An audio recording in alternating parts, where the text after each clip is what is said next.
Hey everyone, and welcome. If you're prepping for your exams, you've come to the right place. Today, we're diving deep into a really critical topic, the story of Indian agriculture. We're going to trace the whole journey, from the amazing successes of the past to the huge challenges we're facing today, and then look at the solutions that could shape our future. Okay, let's jump right in. So here's the big question, the paradox we really need to get our heads around. India is a food surplus nation. I mean, we went from the edge of famine to being a massive food exporter. It's a huge success story. And yet, underneath all that abundance, there's a major crisis brewing. So how did our greatest success become our biggest challenge? That's the question we're going to answer today. Okay, here's our game plan. First, we'll look back at the legacy of the Green Revolution. Then, we'll dig into the silent soil crisis it left behind. After that, we'll explore the future, regenerative agriculture, see how the government's mission for self-sufficiency plays a role, and then we'll wrap it all up with the key takeaways you'll need for your exams. Right, first up, the Green Revolution's legacy. To get a handle on the problems of today, you have to appreciate the incredible success of the past. Let's talk about the Green Revolution. It was the very foundation of India's food security. I mean, just look at this timeline. It tells an amazing story. Back in the 1960s, things were bad. We were facing food shortages, even famine. Then, bam! The Green Revolution kicks off with these new high-yielding varieties, or HYVs. Fast forward to today, and India is now the world's biggest exporter of rice. What a transformation in just 60 years.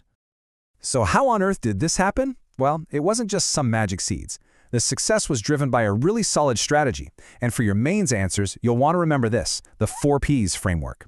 This means government policies giving price support, new products like those HYVs and fertilizers, better practices like more irrigation, and, really important, partnerships between everyone involved, scientists, farmers, and the government. And hey, to make that even easier to remember when you're under pressure in an exam, here's a simple mnemonic for you. Just think people, power, produce, and partnerships. It's a really easy way to recall the 4 pillars that made it all happen. But, and this is a huge but, there was a catch, a big one. The same things that saved us from starvation came with a hidden cost. The push for more and more yield led to way too much synthetic fertilizer being used, which, over the years, has wrecked our soil health, pumped out more greenhouse gases, and even poisoned our groundwater. And that brings us directly to the problem we're dealing with right now. This isn't some loud, obvious disaster. It's a silent crisis, happening right under our feet, in the very soil that's supposed to feed us. Now, you might be thinking, okay, a soil crisis, but why is it such a big deal? Well, look at this number, 46%. We're talking about almost half of India's entire workforce depending on agriculture. So when the soil is in trouble, it's not just an environmental issue, it's a massive economic and social crisis just waiting to happen. To really get this, we need to talk about a key term you'll see a lot, soil organic carbon, or SOC. Think of it as the soil's heartbeat, or its lifeblood. It's the key ingredient that makes soil healthy and fertile. The more SOC you have, the better your soil is. Simple as that. In this chart, wow, it just lays it all out. On one side, you have India's average SOC level, way down here, below 0.3%. And on the other side, you see what experts say is the bare minimum for healthy farming, 1%. We're not even close. This gap right here, that's the silent crisis in a nutshell. It's no wonder that leading experts are basically sounding the alarm. They're saying that fixing our soil isn't just a nice-to-have anymore. It's an ecological and economic imperative. We literally can't afford to ignore this. Our whole agricultural future is on the line. So if that's the problem, what's the fix? What's the next chapter in India's farming story?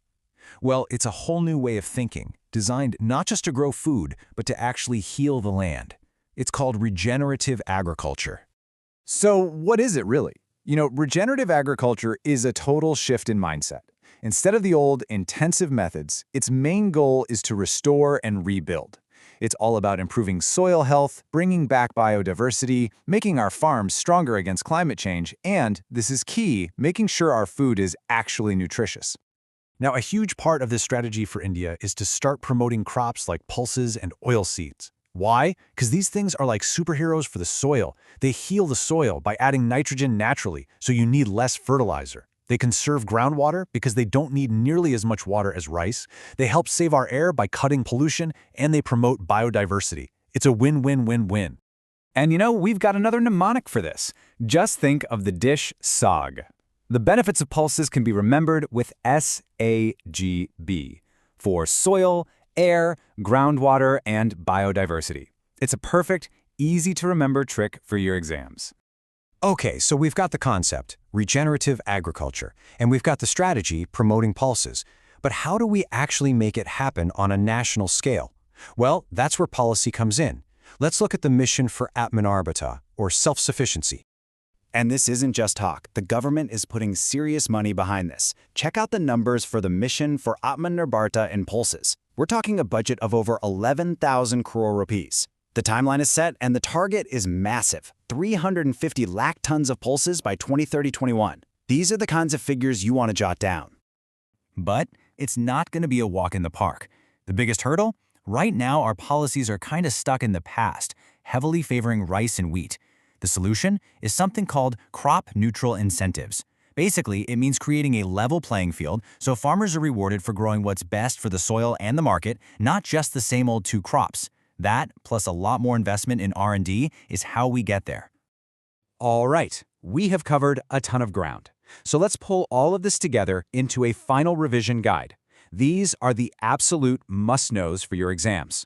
Pay close attention here. First, let's talk big picture. Remember the story arc? We solved the famine crisis, but accidentally created an environmental one. The Green Revolution was a huge success because of that 4 Ps framework. The new solution on the table is regenerative agriculture, which is all about long-term sustainability and nutritional security. And the main strategy to get there is by promoting pulses and oilseeds to achieve Atmanarbhata. Next up, the numbers that will make your answers stand out. Agriculture employs about 46% of our workforce. Our average soil organic carbon level is dangerously low, under 0.3%, when it needs to be at least 1%. The Pulse mission has a budget of 11,440 crore rupees, aiming for 350 lakh tons of production. These are your heavy-hitting facts. And last but not least, let's lock in the key terms and the big policy takeaway. The jargon you should feel comfortable using: regenerative agriculture, SOT, HYVs, and Atmanarbhata. The number one policy recommendation to mention is the need for crop-neutral incentives. And of course, don't forget your mnemonics, the 4 Ps and SAGB. So, what's the bottom line here? The future of Indian farming isn't about just growing more anymore. It's about growing better.